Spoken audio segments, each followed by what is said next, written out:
Bismillahirrahmanirrahim. Assalamualaikum warahmatullahi wabarakatuh.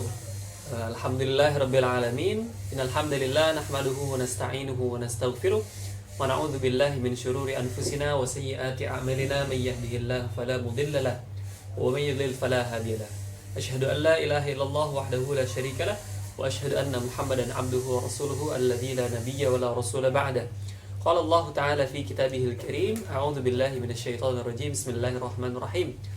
Ya ayyuhalladzina amanu taqullaha haqqa tuqatih wa la tamutunna illa wa antum muslimun. Wa qala Allah ta'ala yarfa'illahu alladzina amanu minkum walladzina utul ilma darajat. Wa qala Nabi sallallahu alaihi wasallam man salaka tariqan yaltamisu fihi ilman sahhalallahu lahu tariqan ilal jannah. Shadaqallahul azim. Alhamdulillahirabbil alamin. Puji serta syukur kita panjatkan kepada Allah Subhanahu wa taala yang mana pada hari ini alhamdulillah summa alhamdulillah Allah masih kumpulkan kita dalam satu majelis ini walaupun secara streaming YouTube. Allah masih berikan banyak kenikmatan, Allah masih menjaga keluarga kita masih diberikan pakaian, tempat tidur yang layak dan semuanya itu alhamdulillah patut kita syukuri kepada Allah Subhanahu wa taala. Salawat serta salam semoga tetap tercurah limpahkan kepada Nabi Muhammad sallallahu alaihi wasallam. Semoga sampai kepada para sahabatnya, kepada keluarganya, kepada tabi'in atau ba'u tabi'in dan selanjutnya dan kepada kita lalu kepada manusia hingga akhir zaman kelak nanti. Dikatakan bahwasanya salawat kita kepada Nabi merupakan doa kepada Nabi sallallahu alaihi wasallam. Jadi jangan lupa banyaklah bersalawat kepada Nabi sallallahu alaihi wasallam. Alhamdulillah teman-teman semua yang dimuliakan Allah Subhanahu wa taala, saya meminta maaf atas kemeloran ini. Jadi memang sebelumnya saya sempat berhenti juga record video Riyadhus Shalihin ini. Jadi kita akan mulai lagi insyaallah mulai hari ini. Kemarin kita sudah membahas tentang bab istiqomah. Nah insyaallah kita hari ini membahas bab yang ke-9. Bab yang ke-9 tentang bab tafakkur. Tafakkur apa saja yang ada di bumi ini seperti itu. Pokoknya tafakkur saya mudahkan saja bahasanya ya. Jadi tafakkur secara umum yang nilainya ibadah di hadapan Allah Subhanahu wa taala. Baik teman-teman yang dimuliakan Allah Subhanahu wa taala, seperti biasa kita akan sharing kitab Nuzatul Muttaqin Syarah Riyadhus Shalihin yang mana di bab ini sama sekali tidak dicantumkan hadis kecuali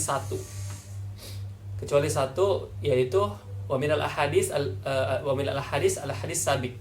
Jadi hanya satu hadis yang memang dicantumkan, tapi itu pun sudah disebutkan katanya sebelumnya.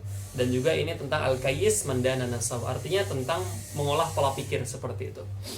Jadi kita langsung saja ya karena di sini hanya ada hadis satu dan kita akan membahas secara umum apa itu tafakkur fi azimi makhluqatillah ta'ala. Beliau menyematkan beberapa ayat. Kita langsung baca saja ya. Bismillahirrahmanirrahim. Innama u'idzukum biwahidah an taqumu lillahi mathna wa furada thumma tatafakkaru. Bahwasanya Allah Subhanahu wa taala berfirman, sesungguhnya aku mengingatkan kepadamu tentang satu hal, antaqumu lillahi masna wa furada tsumma tatafakkaru. Engkau beribadah kepada Allah atau menegakkan hukum-hukum Allah dengan ikhlas, masna wa furada tsumma tatafakkaru. Jadi mau berdua, mau sendiri, kemudian bertafakkurlah. Jadi di sini ada perintah bahwasanya kita harus ikhlas, harus ketika iqamatuddin kemudian kita bertafakkur. Biasanya tafakkur ini berkaitannya dengan ayat-ayat kauniyah yang ada di bumi ini seperti itu. Itu surat Saba. Lalu yang kedua, ini merupakan ayat yang masyhur juga sih. Bismillahirrahmanirrahim. Inna fi khalqis samawati wal ardi wa ikhtilafil laili wan nahari laayatil liulil albab. Bahwasanya di dalam penciptaan langit dan bumi dan perbedaan antara siang dan malam ada tanda-tanda daripada kebesaran Allah bagi orang-orang yang memiliki akal. Alladzina yadhkurunallaha qiyaman wa qu'udan wa 'ala junubihim wa yatafakkaruna fi khalqis samawati wal ard rabbana ma khalaqta hadza batila subhanak. Orang-orang yang berzikir kepada Allah Subhanahu wa taala, berdiri, duduk, ya berbaring seperti itu. Wa yatafakkaruna fi khalqis samawati wal ard. Wa yatafakkaruna, dan juga tafakkur. Enggak cuma berzikir saja yang sifatnya itu langsung ta'abbud seperti salat, tapi dia tafakkur fi khalqis samawati wal ard, terhadap apa-apa yang Allah ciptakan. Apa sih yang Allah ciptakan? Banyak. Itu Rabbana ma khalaqta hadza batila. Bahwasanya ya Allah, Engkau tidaklah menciptakan ini hanya sebuah kebatilan seperti itu, hanya untuk yang sia-sia. Lalu di ayat selanjutnya juga disematkan, apakah engkau tidak melihat bahwasanya bagaimana unta diciptakan, langit ditinggikan, gunung-gunung ditegakkan, dan juga bumi dihamparkan. Jadi teman-teman semuanya, bahwasanya selain Allah Subhanahu wa taala memberitakan kepada kita untuk beribadah, tafakkurnya lewat berzikir, sholat yang sifatnya itu ta'abud, yang memang diajarkan Nabi SAW, sifatnya fiqih, kita juga diminta untuk tafakkur terhadap apa-apa yang menjadi ciptaan Allah Subhanahu wa taala. Ada bulan, ada matahari, ada bintang, ada laut, ada gunung, ada unta, hewan, bahkan manusia sekalipun. Jadi selain daripada itu semua, kita diminta agar kita bertafakkur, rihlah alam gitu, rihlah alam. Jadi kita ini sebenarnya muslim ini setidaknya ada perintah, maksudnya ada anjuran untuk kita travel begitu. Untuk apa tujuan travel ini? Tujuannya adalah tafakkur. Afalam yasiru fil ardi fanzuru fayanzuru. Maka berjalanlah, qul siru fil ard, maka berjalanlah di muka bumi, travelinglah kalian, fanzuru kaifa. Maka lalu lihatlah sekeliling kamu, tafakurilah apa yang memang menjadi makhluk, ciptaan Allah Subhanahu wa taala. Nah, dengan kita bertafakkur, misalkan kita beri contoh saja, bahwasanya di dalam Al-Qur'an dijelaskan bahwasanya sejarah orang-orang dulu itu nyata.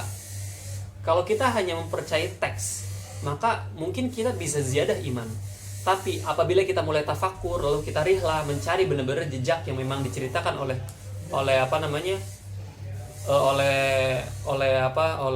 ayat Al-Qur'an tersebut, maka itu akan menambahkan iman kita sendiri seperti itu, yang berdobel-dobel seperti itu. Saya skip dulu ya. Jadi dengan kita tafakkur itu bisa ziyadah iman lebih besar daripada biasanya. Ketika kita membaca Al-Qur'an, oh ya seperti ini. Ketika itu waja'alna minal jibali, tadi saya sebutkan bahwasanya ada disebutkan gunung itu sebagai pasak dan lain sebagainya. Kenapa disebutkan sebagai pasak, ditegakkan?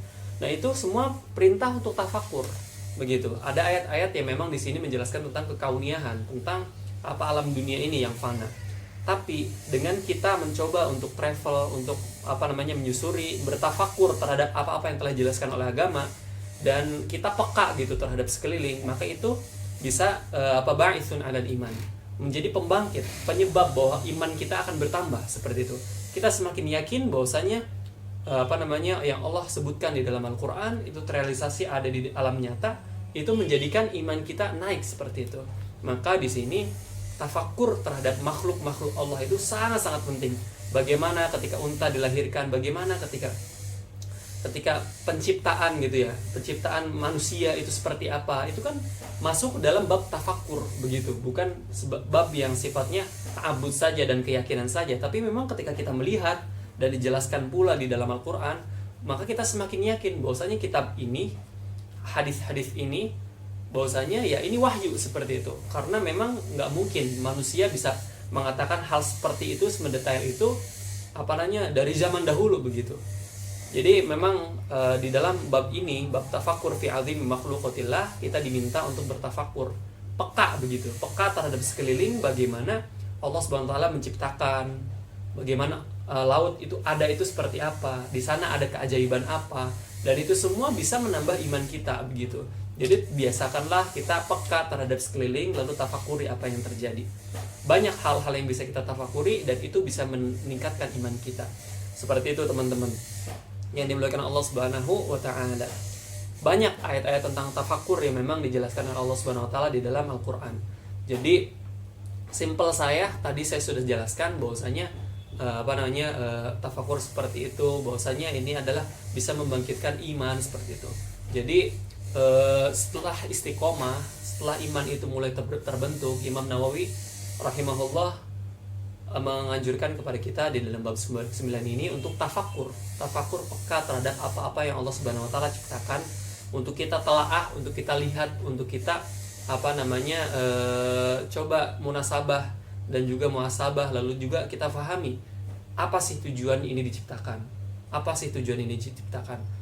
dan itu semua bisa membuat kita secara pribadi naik imannya, menjadi bukan hanya yakin terhadap tekstual dan wahyu, tapi juga kita melihat secara real seperti itu. Dan juga banyak mu'alaf orang yang memang diberikan hidayah oleh Allah Subhanahu wa taala. Salah satu wasilahnya adalah tadi, dia menjelajahi apa yang memang diceritakan Al-Qur'an dan ternyata itu real terjadi, lalu ia tertambahlah imannya sehingga dia terberi petunjuk oleh Allah Subhanahu wa taala sehingga dia menerima Islam seperti itu. Begitu saja teman-teman ya untuk hari ini. Pertemuan kali ini tentang tafakur tidak terlalu banyak karena di dalam di sini saja tidak banyak diberikan Al-Qur'an, ayat-ayat Al-Qur'an, dan juga hadisnya pun tidak dicantumkan oleh Imam Nawawi rahimahullah taala. Semoga apa yang saya jelaskan ini, mohon maaf apabila banyak kesalahan kata. Saya undur diri. Insyaallah kita ketemu lagi di pertemuan selanjutnya di bab 10. Billahi taufiq wal hidayah. Assalamualaikum warahmatullahi wabarakatuh.